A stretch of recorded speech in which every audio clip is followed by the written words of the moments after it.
This video is on the objective, use the law of cosines to solve SSS triangles. So side, side, side. That means you know all three side lengths and you're trying to find the missing angle measures. Okay, so let's get to it. So again, if you want to see more about the topic, click on More Instruction. Look at their videos, their notes, their examples, and hopefully those help you out. Alright, so here I'm given a picture where I know all three side lengths of a triangle ABC. And I'm asked to find, to the nearest tenth of a degree, the other angles, right? All three angle measures. Now, I'm just going to find two of them, right? Because once you know two angle measures, the third one is easy. Right? You just subtract 180, subtract the two angle measures from 180 degrees, and you'll get the third angle measure. All right, so I'll draw this on a piece of paper and start doing it. So here's the triangle drawn for us. Again, with the labelings, the side opposite angle A is little a, side opposite angle B is little b, side opposite angle C is little c. Alright, so I don't know. I have a personal preference for this. Again, this is a side, side, side case, so I'm going to use the law of cosines to help me solve the triangle, find all the missing pieces. My personal preference is to find the largest angle first. Now, just look for the longest side. That'd be C, right? 25 is the longest side. So then the opposite angle, angle C, would be the largest angle. So I'm going to find angle C here using the law of cosines. Now if I'm trying to find angle C, then I'm going to use that version that starts with little c squared equals a squared plus b squared. So it starts off like the Pythagorean theorem, right, but then there's a little extra, minus 2 times a and b times the cosine of angle C. Alright, so whatever angle is inside the cosine, the opposite side is on the other side, right, this c squared. Now if I'm trying to find the angle, that means I'm eventually going to be solving for angle C. So I want to get the cosine of angle C by itself, and then take the inverse cosine of both sides. So an alternate version of this, just doing a little algebra.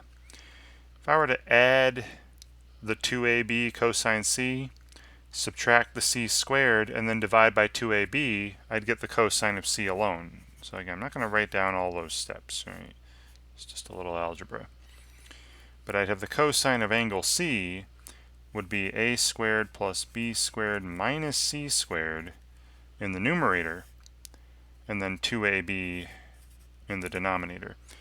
And then to find angle C itself, I'd be taking the inverse cosine of this. Right? So we can do that here. So angle C is going to be the inverse cosine of a squared, which was 15 squared, plus b squared, 20 squared, minus c squared, right, so minus 25 squared. That's all in the numerator. When I enter this on my calculator, I'll just put that in parentheses then. And then the same thing with the denominator. I'll put the denominator in parentheses, and we have 2 times a times b. 2 times 15 times 20. Alright, and I'll just enter it just like this. And they're having us round this to 1 decimal place. Now I'm going to make sure I'm in degree mode before I do anything else, right? And I want degrees, so yes, it is in degree mode. And I'll just enter this, inverse cosine of, and then in the I'm going to put the numerator in parentheses. Now 15 squared is just 225. Now if you don't know it, just enter the square, 15 squared plus, 20 squared is 400. Minus 25 squared is 625, right, in close parentheses, that's the numerator. divided by, and then parentheses. Denominator is, well, the denominator is 600. I don't need parentheses, but 2 times 15 times 20. Close parentheses on the denominator, close parentheses on the inverse cosine, and it's 90 degrees. It's actually equal to 90 degrees. Wow. That means that my triangle is a right triangle.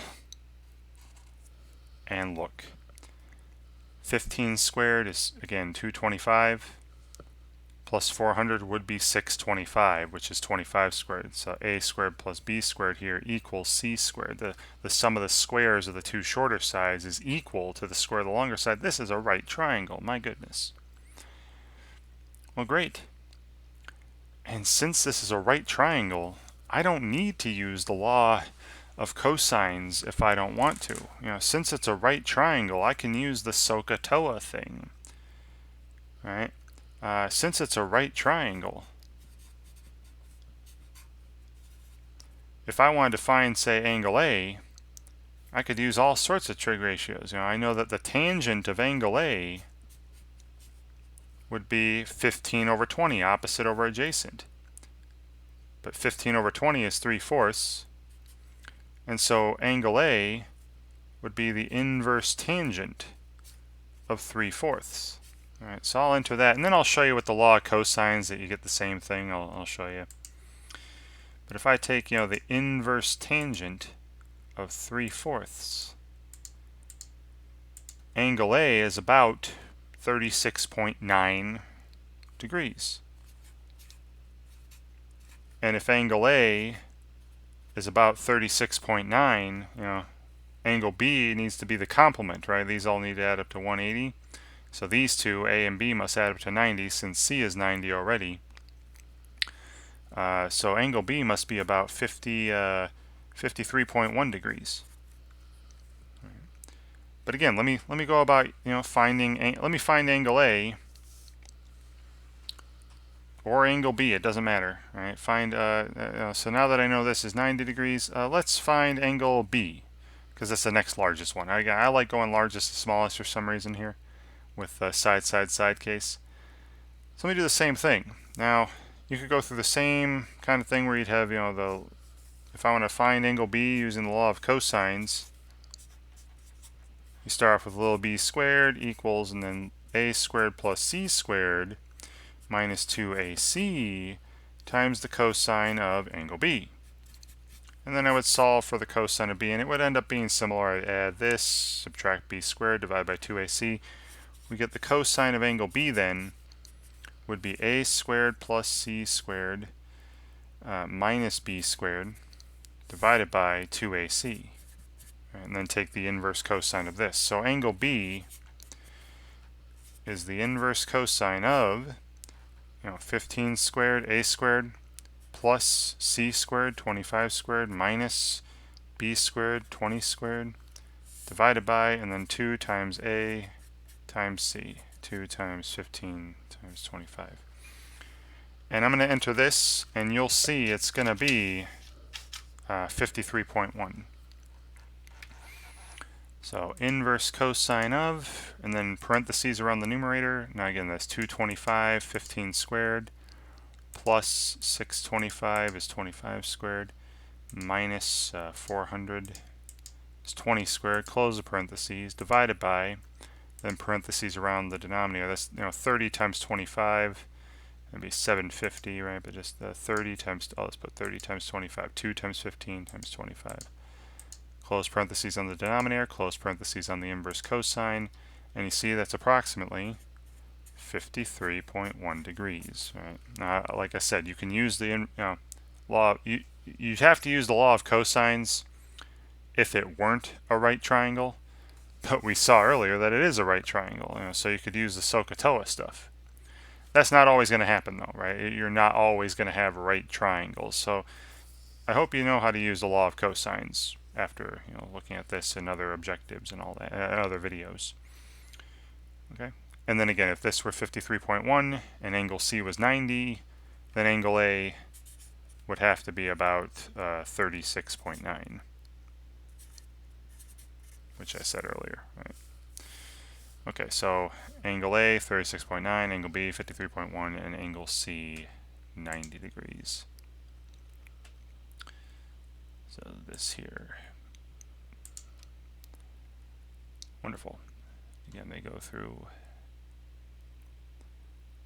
Yeah, see, they do the same thing where they find the largest angle first. They use the law of sines after that, but you get the same result. Right? I don't mind using the law of cosines a bunch. But yeah, you could also use the law of sines too. Once you find that largest angle, then the other two angles, they can't be obtuse, because the largest angle, if any angle is going to be obtuse, it's going to be the largest angle, if it is.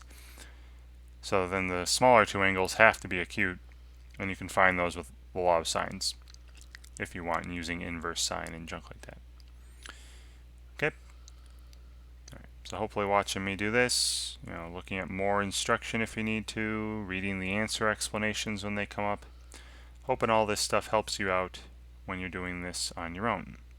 And thanks for watching.